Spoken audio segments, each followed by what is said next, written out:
Well, what are the risks? What are the purported risks? Okay, so for real, if you have biliary disease, meaning some kind of gallbladder issue, you have to be very careful, because when you take somebody and you put them on a peptide that's going to slow gastric motility, most of the folks who are sitting at biliary risk happen to be those who are overweight or type 2 diabetic, right? It sludges up your gallbladder. And then if they get put through that traditional dosing strategy, they're going to be having their appetites get crushed. And when you stop eating, your gallbladder sludges up even more. And the potential to throw a stone into your pancreas is real. And that would be pancreatitis. And that is bad. That is very bad. We do not want acute pancreatitis by any means. So that's a potential risk. I think anybody with biliary issues should not avoid them. Just work with somebody intimately who's going to be very responsible to go slow and low with you. The concern with gastroparesis, the number one risk for gastroparesis is type 2 diabetes. So these folks already have hyperglycation of their vagus nerve, and meaning their vagus nerve is sugared up to the point that it's being destroyed slowly and surely over time because of the unmitigated blood sugars. So that group is already sitting at an increased risk, and then they're put on these standard doses where they're cranked out on it. And I think it's throwing people over the edge. That's not a permanent condition. You're not going to have stomach paralysis for the rest of your life like some of these people are reporting. They've even done studies where they pulled them off and gastric motility returned to normal. It just takes a minute for the peptide to leave your system. It takes a few weeks. But unmitigated type 2 diabetes might lead to permanent gastroparesis. The thyroid cancer risk, they're pretty much deciding that isn't a real risk. They have been looking at the data over and over, and just recently they've come out and said, pretty much several organizations have come out and said, we're not that concerned about it. Like it's not adding up to real risk in humans.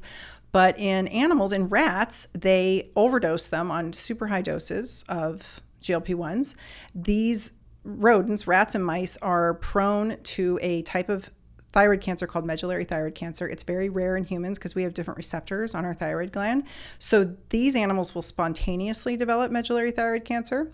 There was a higher amount of it in the massive semaglutide or the GLP-1 dose, but also the control group developed spontaneous medullary thyroid cancer. And they're obviously it's black box warning on the drug, and they're cautioning humans who have a history of that type of cancer or any type of thyroid cancer. I would say talk to your doctor. If there's a family history, talk to your doctor. Obviously be careful, decide what your risk to benefit ratio is and if that's an appropriate choice for you. The muscle loss conversation, I think we covered, pretty on par percentage wise of that's lean mass loss as well. People are confusing that. Muscle is part of your lean mass.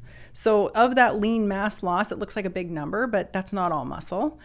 The other thing that nobody's talking about is that folks who are metabolically unsound, diabetic, obese, have really pathologic muscle, right? And you have had this lovely Dr. Gabrielle Lyon on who's talked about this at length. Not all muscle is created equal, and metabolically unsound muscle is got a ton of fatty infiltrate. It doesn't fire well. It's not stable. It's really pathologic. It's very insulin resistant. I think that I've said this for decades. I think that insulin resistance starts in the muscle. It starts in the big muscles of the legs and the butt. If your butt goes flat and your legs shrink up and your belly starts growing, you're probably headed down that lovely highway to type 2 diabetes.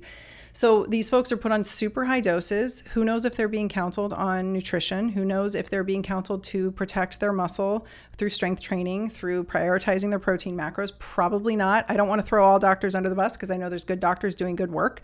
But generally speaking, your average patient is going to be put on these and probably not given a ton of support. And so maybe they're choosing, I don't know what's happening with compliance on their end. Maybe they are, and maybe they're just not being compliant. Trying to get patients to strength train is like pulling teeth. I've been there. Yeah. I've tried. It's difficult, right? Like it's hard enough to get our followers to believe us. Absolutely.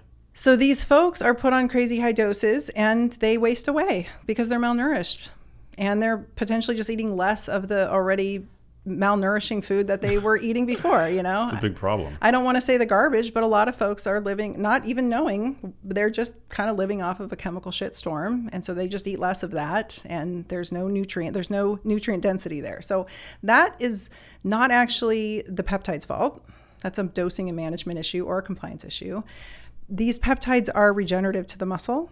like I said, they help hyperperfuse them with additional angiogenesis. They bring in more amino acids. My colleagues who are using them, who are actually pretty fit, I've got some, muscled up guys on these, and they're like, it kind of feels like testosterone. It's kind of anabolic. So I think for the most part, we can agree through looking at the data on animals and humans that it's regenerative and healing and anti-inflammatory to the muscles and to the joints and to the bones. It's not catabolic. Well, what happened to just prescribing a high protein diet? I mean, eating a high protein diet is a fairly effective way of boosting GLP-1. I agree. But there's this idea that keeps rolling around in my head, and I've talked to a couple. It's only the other naturopathic doctors who are like, yeah, that makes sense. Most people have gut issues. Most people in our clinics coming through have some kind of leaky gut or compromised gut. So there's a lot of IBS, there's inflammatory bowel disease, there's just atrophy from aging. And I don't necessarily know if everybody's L cells are up for it. So getting the L cells to secrete the GLP-1 is really like the hot conversation right now in the probiotic land, and different nutraceutical companies are coming in trying to create natural, promoters of GLP-1, and they're trying to get, it's like poking a dead horse sometimes, I think. And when I talk to some of these docs I've seen on webinars, they're like, yeah, I am kind of concerned with the actual, like, how are these patients coming to us with, what are their L cell health?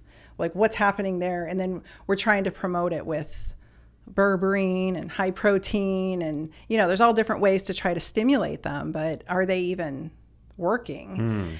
And we have data showing that those who are obese, have fatty liver, and are type 2 diabetic have really low naturally occurring GLP-1. And it's kind of this chicken and egg. I think part of it is probably that their gut health is devastated, but high insulin levels due to this chronic insulin resistance will drive down GLP-1 levels. So they're stuck in this loop. So I totally agree with you. I think the high protein diet is also non-negotiable, but my argument is that maybe we give them a leg up, but we do so responsibly. Yeah, it's like a jump start. And elegantly. Hey, if you liked that video, you need to check out this one here, and I'll see you there.